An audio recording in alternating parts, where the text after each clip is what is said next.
एक समय की बात है। एक लड़का था। वह एक साहूकार के यहां काम करता था। उसका गुजारा मुश्किल से चलता था।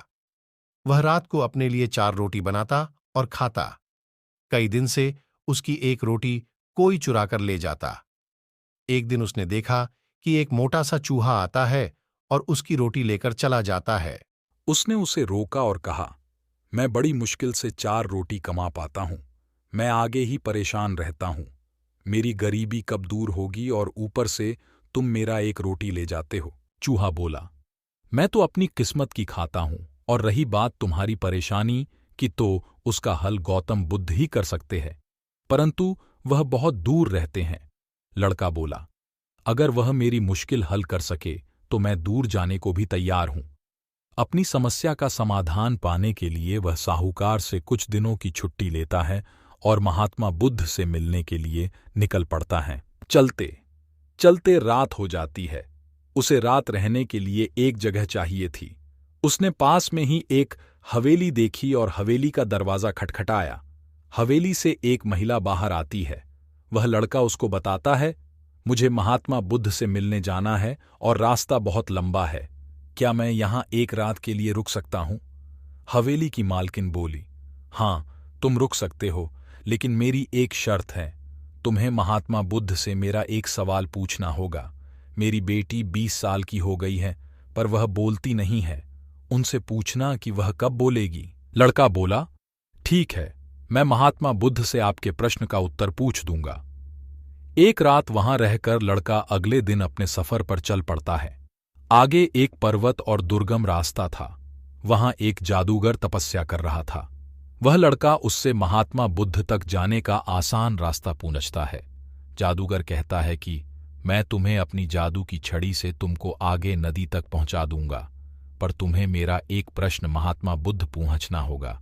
मैं 1000 साल से तपस्या कर रहा हूं, मैं स्वर्ग कब जाऊंगा?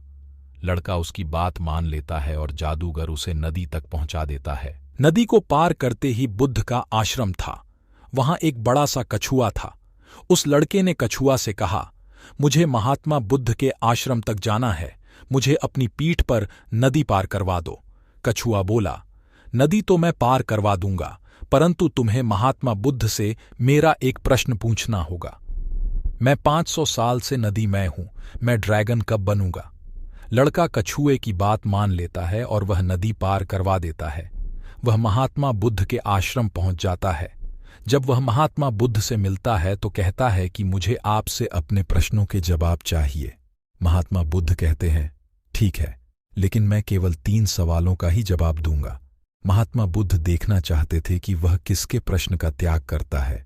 उधर लड़के के मन में द्वंद्व चल रहा था कि मैं किसके सवाल का त्याग करूं।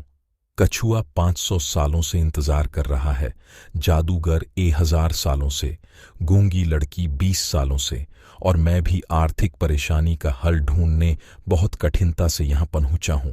फिर वह गहन विचार करता है कि मैं ज्यादा मेहनत करके अपनी समस्या सुलझा सकता हूं, इसलिए उसने अपने प्रश्न का त्याग कर दिया। उसने गूंगी लड़की, कछुए और जादूगर तीनों के प्रश्न महात्मा बुद्ध से पूछे। महात्मा बुद्ध से तीनों के प्रश्नों का जवाब लेकर वह वापस आ गया। सबसे पहले नदी तक पहुंचा तो उसे कछुआ मिला। कछुआ ने अपने सवाल का जवाब मांगा। उसने कछुआ से कहा, महात्मा बुद्ध ने कहा है कि जब तुम अपना कवच उतार दोगे तो तुम ड्रैगन बन जाओगे। कछुए के कवच उतारते ही वह ड्रैगन बन गया। उसके कवच से बहुत सारे मोती निकले। कछुआ बोला, ये मोती मेरे किसी काम के नहीं हैं, इसलिए इन्हें तुम इसे ले जाओ। वह लड़का मोती लेकर आगे पहाड़ी पहुंचा। उसे वहां जादूगर मिला। उसने अपने सवाल का जवाब मांगा।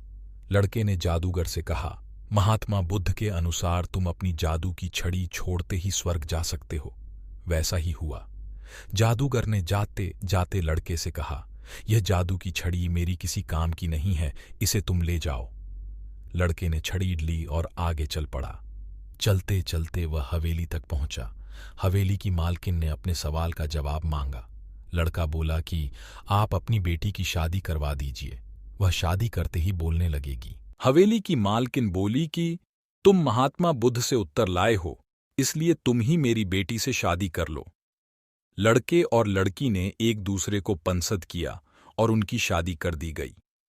शादी होते ही लड़की बोलने लग पड़ी। इस तरह लड़के ने 3 लोगों की मुश्किलों को देखकर अपने सवाल का त्याग किया।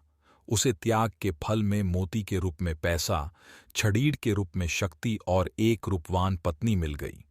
ये कहानी हमें बताती है कि किसी की मदद के लिए ज्यादा साधनों की जरूरत नहीं होती और त्याग का फल हमेशा मिलता ही है। आशा है कि आपको गौतम बुद्धा की हिंदी स्टोरी ऑन सैक्रिफाइस अच्छी लगी होगी।